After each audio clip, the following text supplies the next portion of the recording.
Going on YouTube, Cloverbills here back with another Scarlet Violet video, and today we're going to be releasing not 4 but 5 rental teams for the month of November.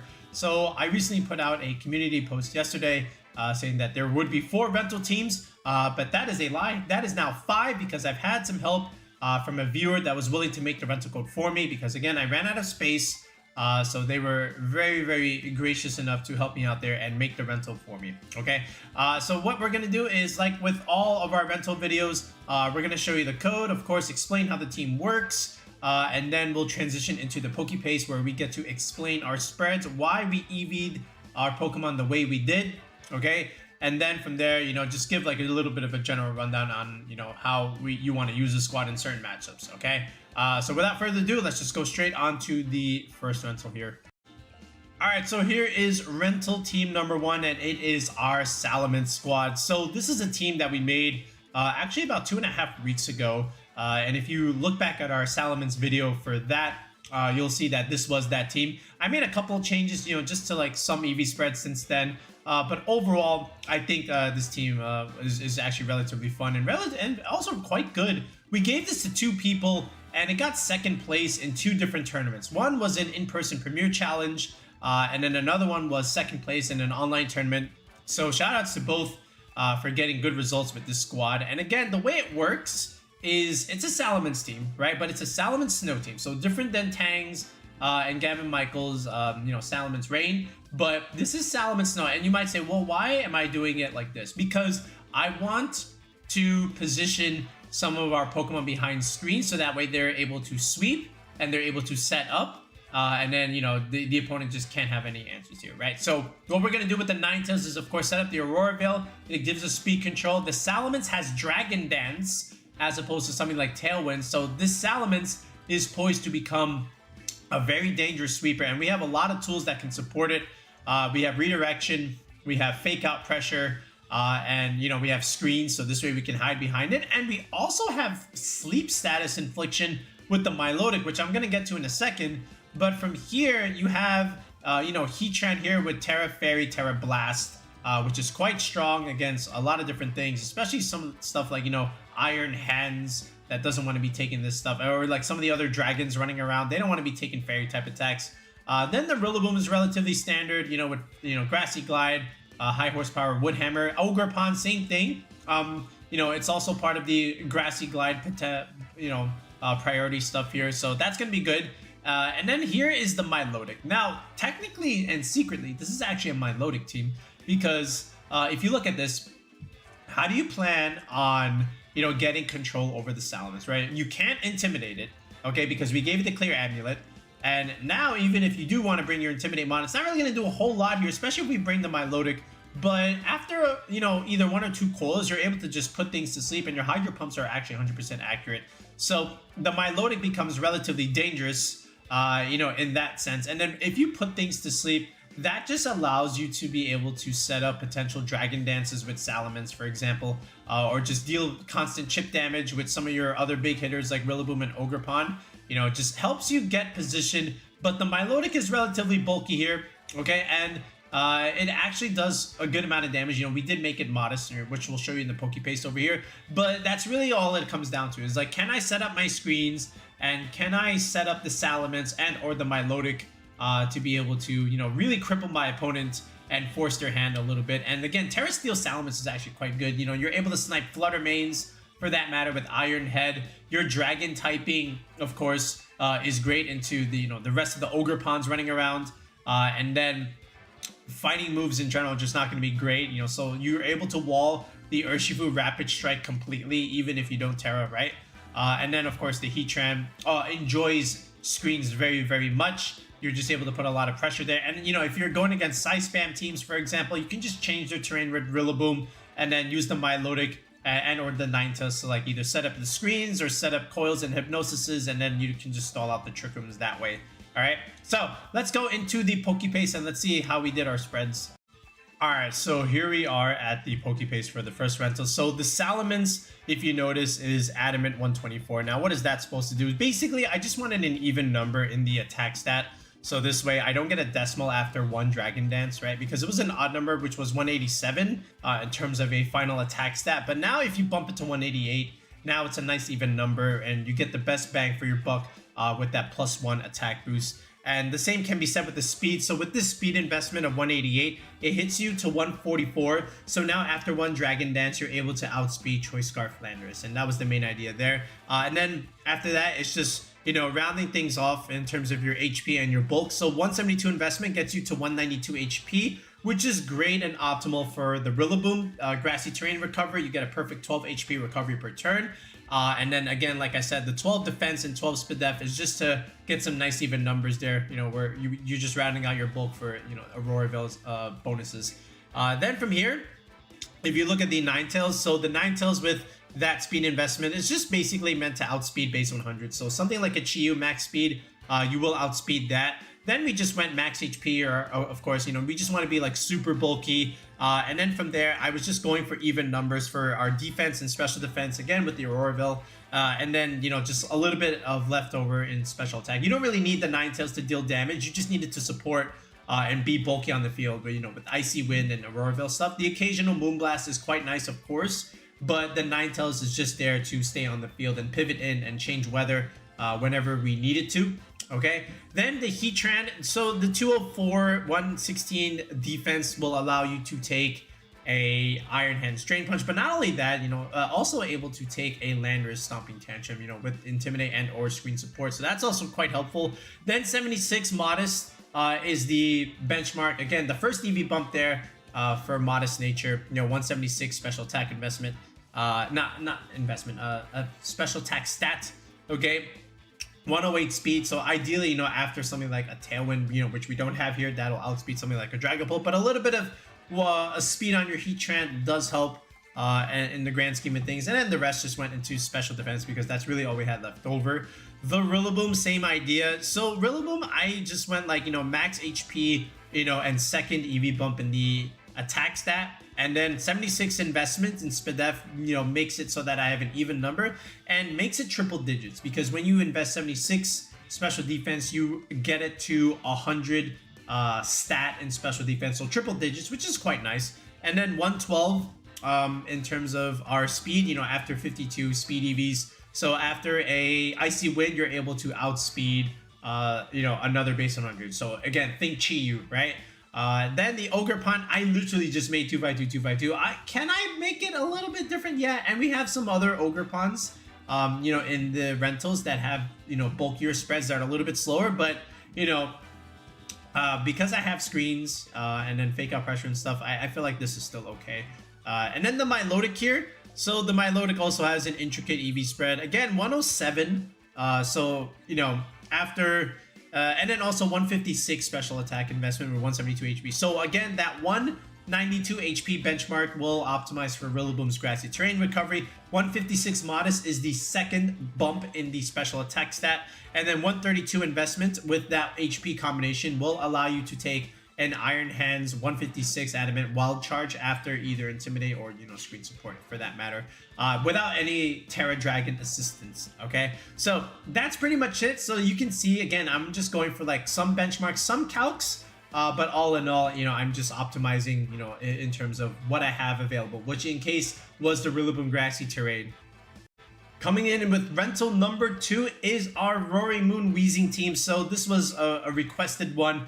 And it was a tier 3 sub to the channel where we had a team building session with a viewer and we constructed a Weezing team, and this is the end result. So there's a couple of Weezing templates that you can do, and this is one of them. I always say if you want to use Weezing, start with Roaring Moon and start with Fluttermane. That's your core.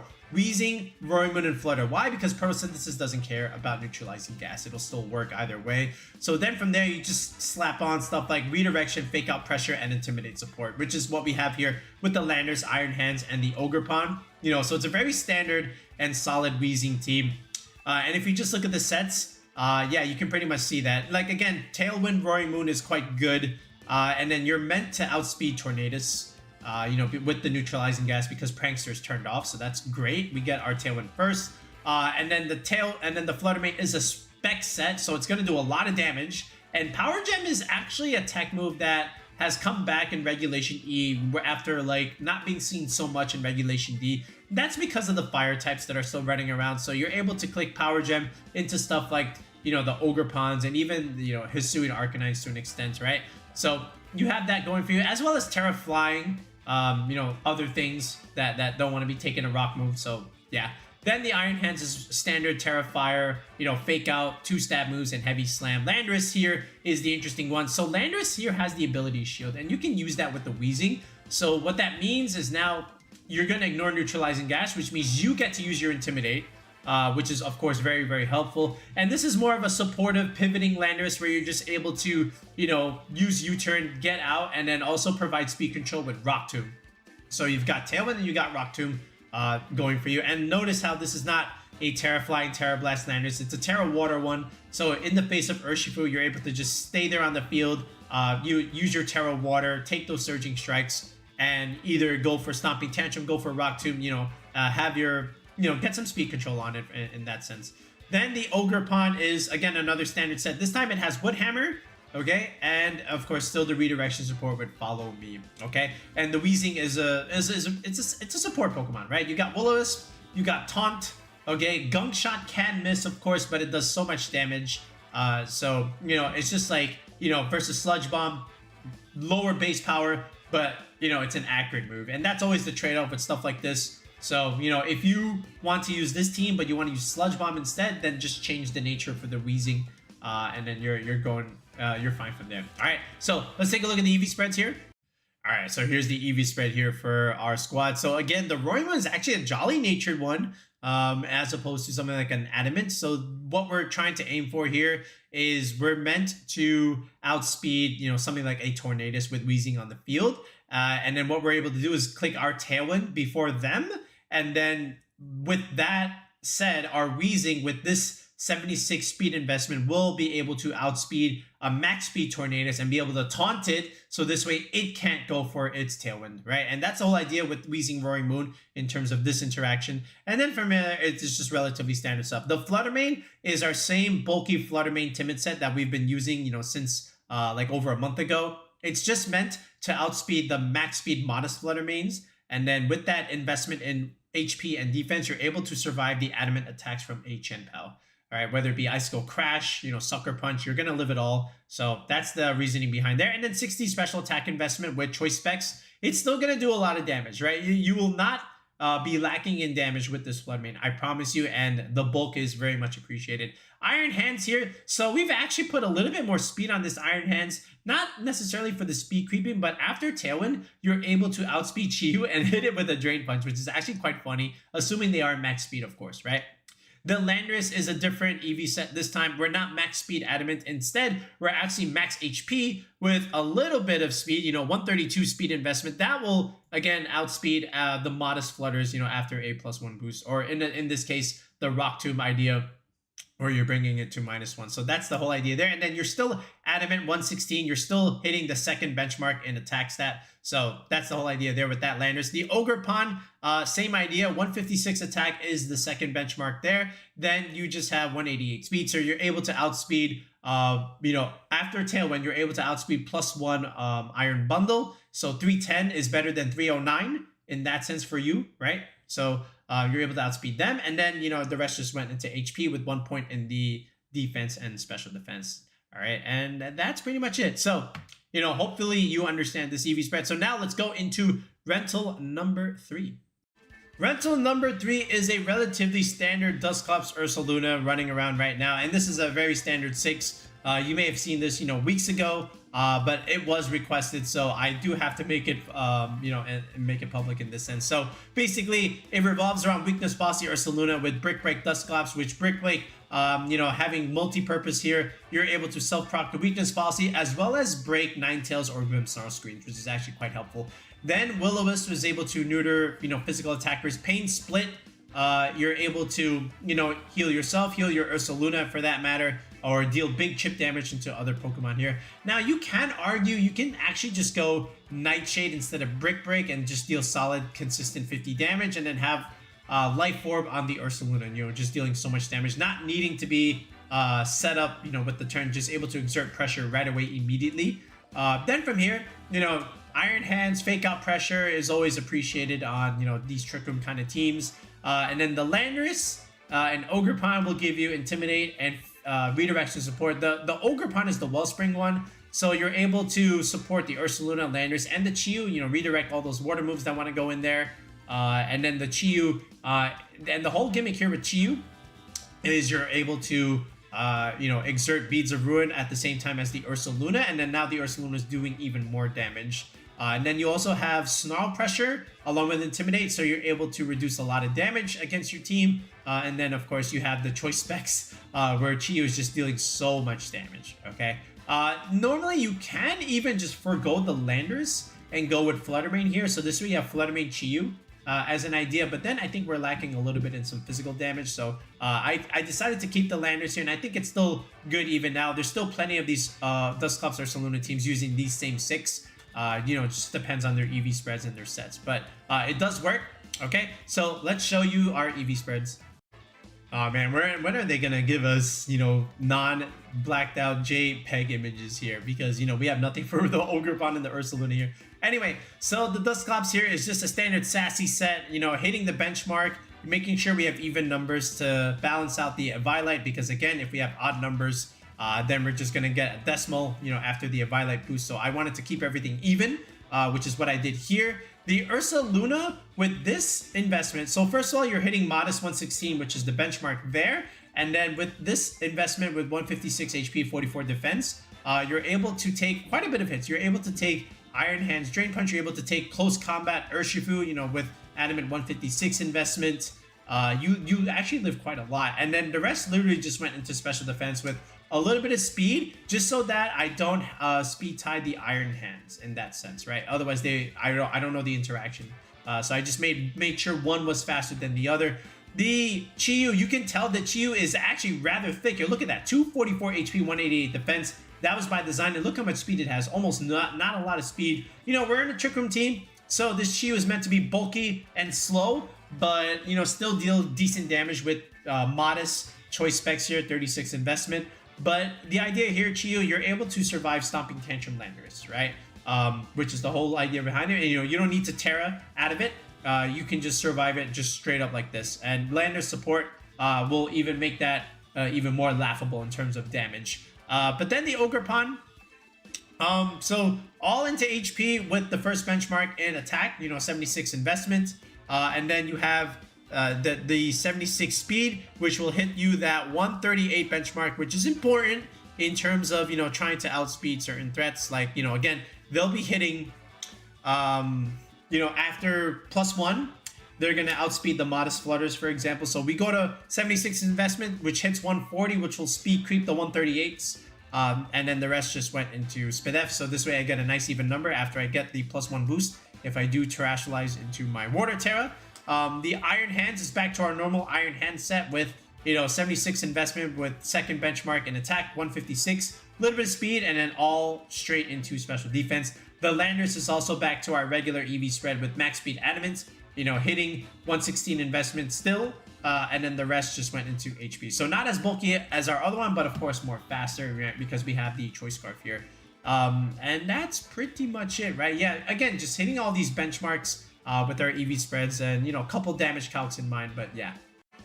Rental number 4 is a Dondozo rental, which is quite rare coming from our channel. We don't typically put out Dondozo just because, actually a few reasons. Feel free to comment and ask me why I don't put out Dondozo rentals. But I do like this one in particular just because of the screens variant. So this is something that has been done at the regional level, and it has also been seen play in online tournaments, weeks ago. But I do like this variant with Glimmora along with Ninetales. So the whole idea is to start off rather bulky, start dealing chip damage with the Glimmora. Of course, Glimmora Dondozo has been a thing, since Regulation C, of course. But we're going with a bulky Citrus Berry set here with Mortal Spin, Power Gem, and Sludge Bomb, Spiky Shield, of course. Then the Ninetales just makes the entire team bulky with screens. So Dondozo screens is the way.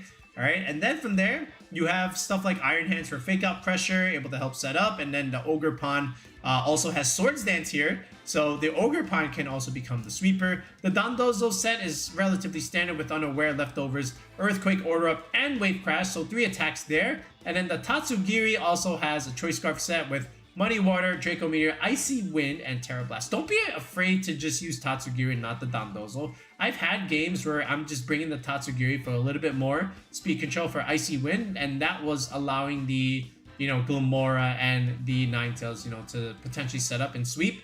Especially with our Ogerpon. So don't be afraid to just bring Tatsugiri with no Dozo. That's been done before. But at the same time, again, Dondozo in the back in the end game is quite punishing here. And still not enough people are bringing checks to it. There's no clear smog, not enough haze. So that means it's being disrespected a little bit at the moment. And I do like this variant to be able to just put it behind screens, deal a bunch of chip damage, get leftovers recovery. And then Dondozo is just able to do the job with Order Up, get all these boosts and then just hit way too hard. And then the opponent can't really catch up or break through in that sense. Okay, so let's take a look at our EV spreads here. All right, we'll start with the Dondozo Tatsugiri combination. So Dozo's relatively standard, max speed Adamant. So after the Omni boost, you're gonna hit 174, which will outspeed, base speed 100 speed creepers, because you're hitting 174. Then the Adamant Nature 236. Again, the last benchmark there for attack with a little bit of points in HP, defense and SPDF. The Tatsugiri, hitting with the Choice Scarf again will outspeed a Landorus. So that's also relatively nice. But this investment, with 20 HP and 156 defense, is able to survive a Chien-Pao Icicle Crash Adamant Nature, which is important, right? Anytime you can survive something like that. And then from there, 1 point in SPDF, and then the rest just went into special tag, right? Ninetales set is our same set as always, outspeed Chiyu, be rather bulky on the field. The Glimmora, again, with 252 HP, we'll get it to, pretty much, again, the max HP mark. The first benchmark in Modest Nature with 76 special attack investments. Speed tier 126, so after Icy Wind, you're able to outspeed other max speed Flutter mains in that sense, so that's also pretty good. Hit him hard with the poison move. Then the Ogerpon is rather bulkier this time around with 252 HP and 76 as opposed to 156 investment because we have Swords Dance. So you don't need as much attack on the Ogerpon if you're running a Swords Dance set. I'd rather be bulky behind screens. So this way I can take potential punishment, set up the Swords Dance, and then go from there, right? So Ivy Cudgel, Swords Dance, Horn Leech. So again, after that, Horn Leech will help me recover any kind of health that I've lost in trying to set up that Swords Dance. So it's actually a rather bulkier set. 144, which again outspeeds the Landorus, after a Icy Wind potentially, right? Because, if they have a Choice Scarf, you Icy Wind it, then it's your 144 versus their 143. So you got something going there for you. And then the Iron Hands is, again, just our standard Iron Hands set over here. Okay, so without further ado, let's go ahead into our last rental. But before we even do that, I just remembered I wanted to talk a little bit about this Dondozo team. Don't be afraid to mix up some of your leads sometimes with Dondozo, right? You do not just lead Dondozo Tatsugiri. That's like the beginner way of trying to play the team. I feel like you can also do is just lead Glimmora with Iron Hands, set up the Mortal Spins and then reposition out, ideally. And then from there, you can even lead Dondozo with a +1 with Tatsugiri and something else in the back, right? So maybe even like Dondozo Ninetales, set up the screens first, protect, and then get in the Tatsugiri, hide behind the screens and start dealing damage. And then Ninetales could come in the end game and provide support for the Ogerpon for that matter, right? I feel like if you don't need Glimmora, you don't bring it at all. That's like one of my general rules with it. Sometimes there are exceptions, of course, but Glimmora gets the best value when it's led. So if you're not going to lead it, then you don't bring it, right? You just bring the Ninetales, with the other homies, okay? Now let's get into our last rental over here. All right, this is the last one, and this one will raise some eyebrows here. So Hydreigon Offense, okay. So basically this was a squad made by ZKing, right? He came up with the original 6, but we decided to adapt it to our own and create our own EV spreads and some of our own sets. But he was the creator of the original 6, and he won a tournament with it. So that means it works. And if you look at it, it's basically the Raga Malavia team, with Hydreigon in the Regidrago slot. So you have Tornadus, Goldango, Arcanine as, your hyper offensive core. Then you have Rillaboom and Urshifu for your fake out Surging Strikes combination. You get a Fire, Water, Grass core here, and essentially a Dragon Fairy Steel core here, along with the Terra Fairy Arcanine. Now, if you remember back in Regulation A, Hydreigon Goldango was a thing, you know, especially on the same team. That's what like made it so popular ideally, you know, but both of those two. And now we have some Regulation D, Regulation E options here, right? With Tornadus going for Tailwind, and then the Arcanine again with the Terra Blast, Terra Fairy, and then Goldango can just easily set up, you know, with a lot of these options here. You have Fake Out Pressure to help set up Nasty Plot. Terra Dragon Goldango has been on the rise in Regulation E, of course. So you almost essentially have two Dragon types here, right? Because again, you get to resist the fire type damage. You also get to neutralize, you know, the ground weakness, and you can even swap in your Hydreigon on that just because of Levitate, right? And then same thing with the Arcanine, 4 times weakness to ground, but you have Rillaboom there, you've got Hydreigon, you've got options here, and even the Tornadus can also swap it into the ground type attack. So it's essentially like 5 good Pokemon for a hyper offensive core, and then there's a Hydreigon here. And you might ask, why is there Hydreigon over here as opposed to something else? It's for that size spam matchup, okay? Dark Dragon is good typing. You get to resist the Ogerpon stuff, and then you get to sit in front of Indeedee Armarouge and click, you know, Dark Pulse, or, you know, you can go Terra Steel and then click Flash Cannon against some of these Terra Fairy, Heatrans, Terra Fairy Arcanines, Fluttermanes, for example. And then, you know, with Terra Steel and then Levitate, now you don't have that ground weakness. And then the only thing you're really weak to is Fire.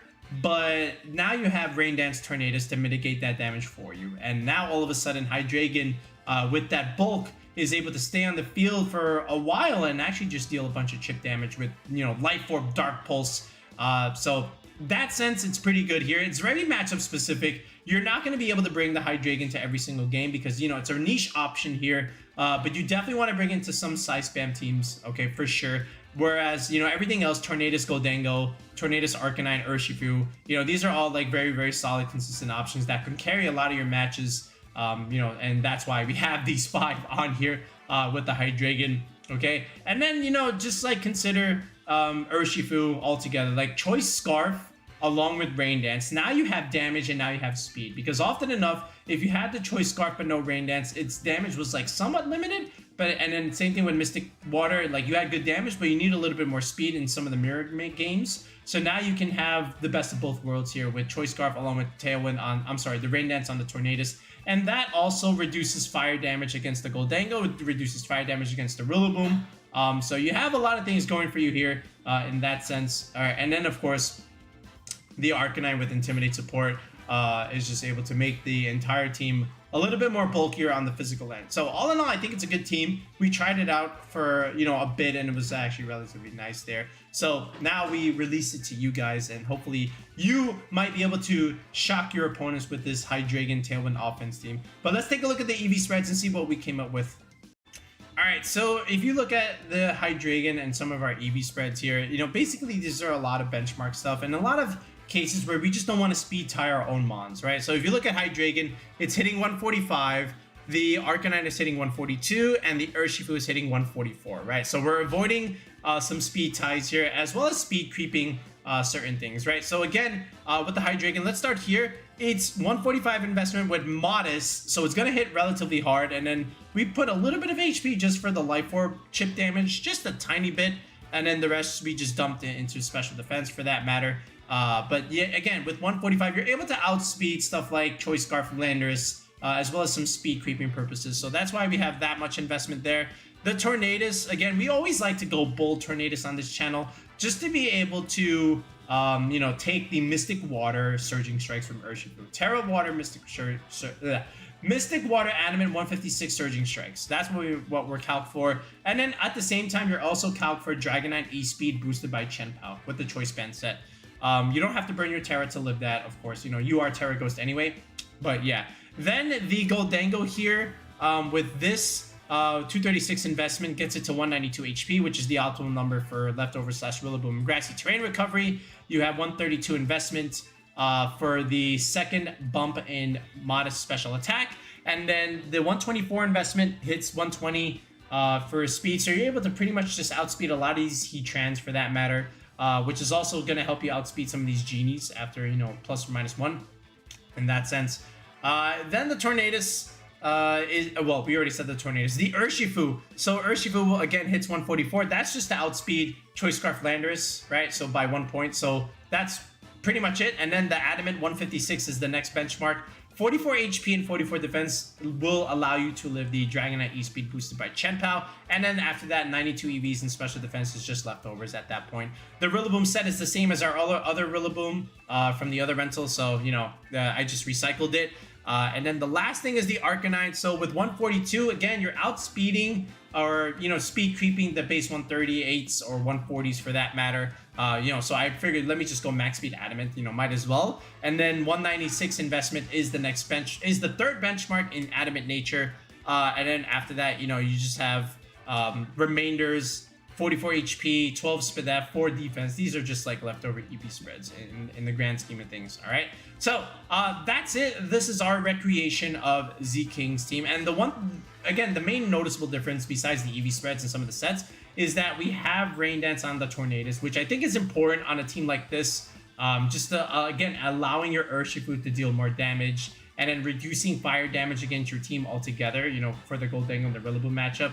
Now, that does mean your Arcanine will have reduced Flare Blitz damage, but, you know, you have 3 other moves here. You got Terra Fairy, Blast, you got Rock Slide, you got Extreme Speed. You know, you got a lot of things going for you, so you don't always have to click Flare Blitz, right? So, yeah, give it a go. Let me know how you do. But those are all 5 of our rentals. So once again, thanks to Chris, House of Nerds, for, you know, making this rental for us. But all in all, hopefully, you know, the 5 teams that we released will provide some use to you guys. Try them out. You know, they've all been proven. They all have results. And I'm sure you guys can get some results with these as well. All right. And if you need coaching, okay, if you need help team building, if you're trying to get some CP in some of these premier challenges, some mid-season challenges, the upcoming San Antonio local, feel free to sub to the channel with that tier 3 sub. It's only $10. Okay, and then from there, you're able to message me on Discord. You're able to join the Discord, and then we plan out a common time to meet. We'll get a coaching session in. We'll, you know, construct the EVs from scratch like this on the screen, like you see. And, you know, just the thought process behind building a squad. And then from there, we get you that team that you need to be able to, you know, be successful, you know, for whatever it is you need it for. All right. Even as something as a simple ladder team, you know, just to get back into swing of things. Some of you, for example, have reached out, you know, I haven't played since Regulation B or Regulation C and just need like a solid team in Regulation E. We've done a few of those sessions already anyway. But yeah, we'll be back with another video in the next one, guys. Peace out and have a good one.